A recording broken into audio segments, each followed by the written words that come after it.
Hey there, everybody. So Kelly Falato here.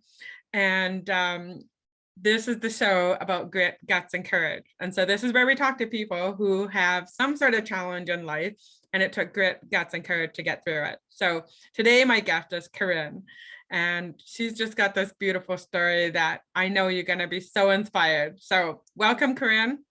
Thank you, Kelly. It's great to be with you.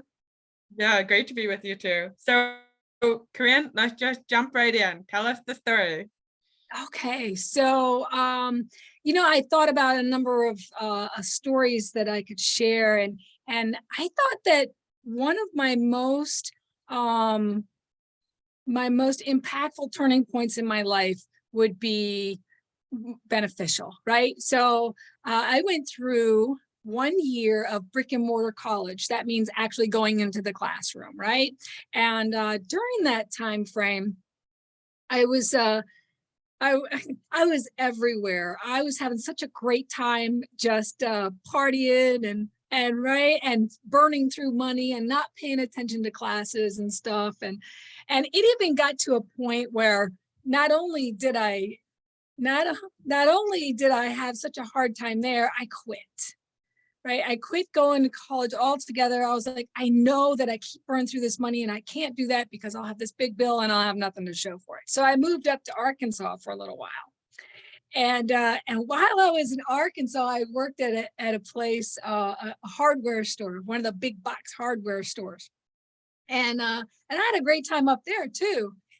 But that big but comes out of, it just wasn't for me. Doing the retail stuff, which by the way, I have a great appreciation for, it just wasn't what I wanted to do. It wasn't where I was supposed to be, right? I was living Three's company and I was like, this isn't right. So I became very depressed and said, what am I going to do with my life? I had a car that was breaking down, no money. We were supposed to be like, Karin, you clean the house and make dinner and we'll go out and we'll run our business. Well, they started getting strapped with money. So I was like, I got to do something different. So I called up an old boyfriend, phone on an old boyfriend, right? And he immediately came up and got me and brought me back home. So I'm sitting at home and my father, I love him so much. He gave us, all of us kids, there's 7 of us, right? I'm the 6th. He gave all of us kids the option. If you're going to stay home, you're going to live in my house, you can go to school for full time and just bring in some groceries or whatnot, or you're going to pay room and board. So I said, oh, okay, well, then let's try this room and board thing. Maybe, I don't know. So I went to my old job and my old job said, no, you left here, you quit. I'm sorry, we have no space for you. And I just, I had this big gulp in my throat, right? And I was like, I don't know what to do. I do know what I need, which was really important. I did know that I needed structure. And I did know, especially being in college, that I needed discipline. So the college gave me the structure, but it didn't give me the incentive to have discipline. And then the third thing that I knew that I needed was a job, a job. So heavy sigh, right? So it's October, end of October, beginning of November. And I had to make a decision, right? I couldn't stay there anymore. I was in New Orleans, couldn't stay there anymore. I just felt like I had to break out. And I said, hey, Dad, how about we go to the recruiting station? And he said, okay, let's do that. So this was November 9th, by the way, which is very important date to remember. November 9th. So we walked into the recruiting station. I went over to the Air Force guy. He had his feet up on the table. He had this big newspaper across his face. And he goes, and I walked in and I said, excuse me. He said, yes. And he didn't even break the paper. He didn't even put it down or anything. He says, I said, I'd like to join the Air Force. He says, well, take the paperwork over there in the credenza and fill it out. And I was like, I didn't ask him this, but I was like, what's a credenza? So I looked and there was only one place with paper. So I was like, that must be the credenza. Mind you, I'm only 18, 19 years old at this point. So I go over there, I get the paperwork and I'm filling it out. And I said, I have a question. He goes, don't ask me any questions till you're done filling out the paperwork. And I said, oh, okay. So I'm filling out the paperwork and I was like at a stopping point. Like I couldn't go any further with this unless I got an answer. So I said, I have a question. He said, I told you not to ask questions till you're done. I was like, I can't go on unless I ask this question. He goes, are you done with the paperwork? I was like, no. And he said, what did I just say? And I was like, oh, I'm done. So I tore up the paper. I threw it in the trash. I said, come on, Dad, let's go to the Marine Corps side. And he said, what? So little knowledge there is Dad's a 20-year retired Marine. So I walked over, he goes, really? I said, yes. He said, okay. So we walked over the Marine Corps side. The Marine was standing in the hallway, scooped me up, brought me in, and he was so excited. And he was like, so when do you, let me tell you about the Marine Corps. Let me show you this video. We've got all these options, so on and so forth. Here's the process. I was like, wow, okay. This was like really, yeah, this guy is, and I was like, I'm a sure thing here. I'm coming in, I'm going to sign up, right? So he said, so when would you like to leave? And I said, as soon as possible. He said, how about Friday? And I was like, that's a little too soon as possible. Because I was depressed, I had put on a bunch of weight too, which didn't meet the standards of the Marine Corps. So I knew I would have to drop some pounds, get into some form of physical shape, and then join the Marine Corps. Well, I knew nothing besides what my dad went through about the Marine Corps. I didn't know who the Secretary of Defense was. I didn't know any of this stuff. And I had no clue what I was walking into in terms of what it would be like. I only knew that I was one of 7 in the Von Trapp family, if you will, right? So we all stood covered in a line and like tall when we got in trouble. That's the only thing I really knew about the Marine Corps. And that's my dad was in.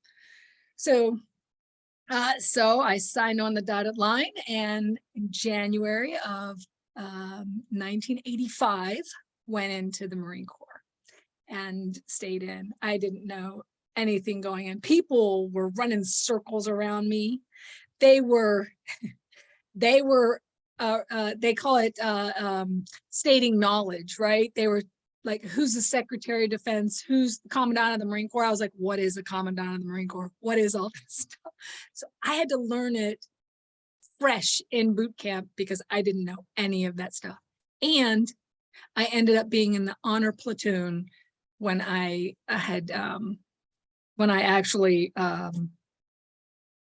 graduated from boot camp. Oh my God. So tell us about some of the challenges with it. Yeah. So in terms, you heard in terms of making the choice, right? So one of the things that I recognized for me is I knew a little, just enough about the military to be able to make a decision to go in there. And oh, by the way, a few years ago when my dad and I were speaking, he's like, you need to go to college and get your degree and this and that. And I was like, yes, sir, I sure do. I said, I would never, ever join the military. Don't say that. I was actually, in my 1 year in college, I did what they called riflery, which was shooting, right? So I did shooting rifle, and they were trying to recruit me in the Army in college. And I was like, no, I'll never go into the military. So that was something that was pretty funny. I learned to never say never again.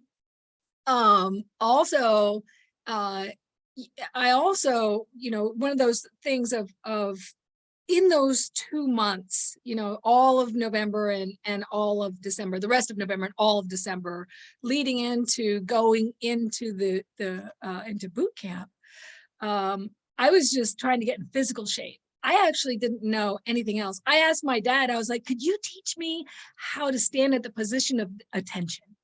And he said, they'll teach you all that when you get into boot camp. I was like, okay, duh. I get into boot camp. Almost all the other ladies that are there know how to do this stuff. They know how to march. They know how to stand at attention. They know all the knowledge, right? They've already done a lot of the stuff before getting into the service that I had no clue.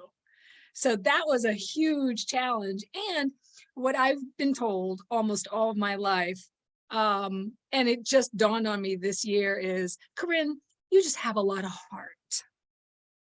You may not know what you're doing. You may not be the fastest or the strongest, but you have a lot of heart. And I was like, oh, thanks for that. My sister brought that to me this year. So have a lot of heart. And that's what I've learned coming through is it's okay, stick with it. And oh, by the way, I'm the only one in the family of 7 of us. 3 boys went in. I'm the only other one who retired besides my father from the Marine Corps. Oh, So I wow. stuck with it. Yeah. That's fantastic. Okay, so how did you get through all of this? Well, like I said, heart. The grit was like, number one, don't compare yourself. I was like, I got to not compare myself to other people because I am where I am. And the second piece was humor. Laugh at myself, right? And because we all make silly mistakes and we all do things and we can't know everything and we can't do everything like we think we can. So I had to learn to have humor with myself and laugh instead of get frustrated, right? Know that frustration is going to happen. And when it does, to back away and just kind of laugh a little bit, right? To embrace structure, because there's some benefit in that, but give yourself flexibility, right? To embrace discipline, but not so much to where you ruin everybody else, right? And you want structured discipline. That doesn't mean everybody else is going to be disciplined the same way you are. They have their own lives, right? And to enjoy the work that I have in front of me. Right. So the Marine Corps, although it has its pluses, it also has its challenges, right? You have to prove yourself. I felt like I had to prove myself every duty station I went to. Right. I'm a girl in a warrior's world. So it doesn't mean be a chameleon. I can still be myself, but I need to honor and respect profession in which I have jumped into. And if I don't like it, move away, go away, get out. But I thoroughly enjoyed it. And I loved everything we gave to each other. The Marine Corps gave to me and I gave back to the Marine Corps. So how many years were you in the Marines? I did 20, almost to the day. 20 years. 20 years, almost to the day. They made me go to the end of the month, but I had it like right on the day that I wanted to retire. And they're like, no, you have to go to the end. Yeah, the end of the month. Yeah. Cool. Okay. So there's a young girl sitting in front of you and she's trying to make a decision. Should she go into the Marines or the Army, or should she go back to school, or should she go get a job? What would you tell her? I love that question because I just had that with a girl who was going into the Army and I was so excited for her. So I let, especially this girl, I let her know that no matter which direction you take, look at it, no matter the duration that it is, look at it as a learning opportunity. If it's not where you feel like you need to be or were meant to be, you'll know. And so pay attention to that. And then don't be afraid to explore other options. Don't be afraid to look into something else. Don't be afraid to say, that's enough. That's what I did at 20. That's enough at 20. We have been great for each other. It's time for me to move on because there's so much more out there for me. And I can make space for you to have somebody else fill my shoes as I move on. So I would tell her also, the decision that you decide to go into, make sure that you have enough knowledge moving into it before you go. Prepare yourself. You may not be able to plan. I mean, you plan to do it, but prepare yourself for this next adventure, right? And I write about that. That's why I wrote my book, Zone of Potential, right? What are you willing to do? What are you not willing to do? You know what your strengths are, know what drains you. Be aware of whether you have a support structure that's like really supporting you to come into it, because you don't want to be in a place where you're not wanted, where you don't feel wanted. It's not that you're not wanted. You may not feel wanted. You may not feel welcome, right? So just be aware of that. And then in your resilience piece, hang in there. Hang in there. And at the end of the day, enjoy where you are in that moment. There's always options moving forward where you can change your mind. So what do you really want to do? And that's where we would go into that question, exploring what the person really wants to do. And that's what we did. And she's in the Army now. I love it. And you're so true that even though you made this decision, it can be changed. You can do something different. And that's the problem. A lot of times we think that we must make this decision for the rest of our lives. Yeah. And it doesn't have to be. Yeah, absolutely. And oh, by the way, when you do make that decision, it's such a release, because as you hang on to that, oh, should I stay or should I go? Should I do it? Should I not? When you stay into that, that adds so much stress and anxiety and pressure. Where if you just make the decision and know that there's going to be nuggets of learning every bit of the way, then you will just release that tension off your shoulders and you'll commit, even if it's for 2 years, 1 year, 2 months, 10 years, whatever it is in that duration, for you to learn that, no, there's something bit different and something better out there. That's awesome. Okay, so what's the gift in it? The gift in me going into the Marine Corps? Yeah, what's the gift in that? Oh my gosh. So I and like I said, we served each other well. So the gift in me going into the Marine Corps is, number one, service. Beyond myself, I am involved in something that's so much larger than me and impactful to me, to my world globally. So huge. That's one. Now, personally, that not only is that satisfying, but I also stayed in shape. Like I learned what it meant to really pay attention to my physical well-being.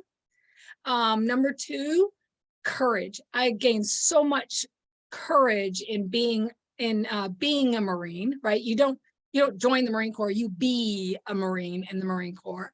Leadership. Oh my gosh, they teach you leadership from the beginning.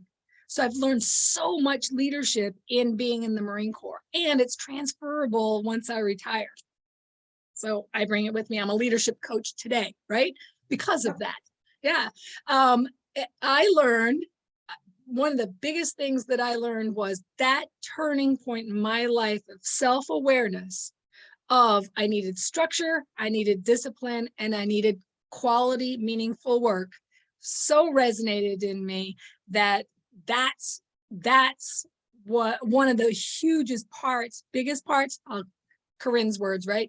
Of creating my book, Zone of Potential, because you're always in your zone of potential. What you decide to do there is up to you, right? So this is my gift in that is being able to capture all these lessons and all these experiences and put it into my book and deliver it to the world. So it even went beyond just merely that one step of being a Marine. Love it. Okay, so how can people work with you and get in touch with you? Oh, thank you. zoneofpotential.com is my website. And every page has an opportunity to connect with me. So if you go out and fill out connect with Karin and put your name and information in there, you can connect with me that way. I'm also on Facebook, Instagram, LinkedIn. I love my LinkedIn account. So there's multiple ways of connecting with me. And when you do connect with me, we get a 30-minute I like to call inquiry call to see not only if what you want, but if we're a good fit. Because I might have too much energy, I may not have enough energy. No telling what that is. I might not be the right person for you, and you may actually be looking for something different from my perspective, where I can point you in the right direction. And I know lots of coaches. As this year, I'm the president of the International Coaching Federation for the state of Maryland. So I have a lot of coaches that I can actually connect you with. That's fantastic. Okay, thank you so much, Karin. It's always a pleasure talking to you. I just love your story. And so that is our episode of the Grit, Guts, and Courage show. And keep in mind, we also have the book.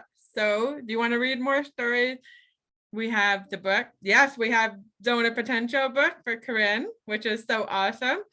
And we also have the Grit, Guts, and Courage book. So thank you so much for listening to this episode, and we'll see you on the next one. Have a great day. Thank you, Kelly.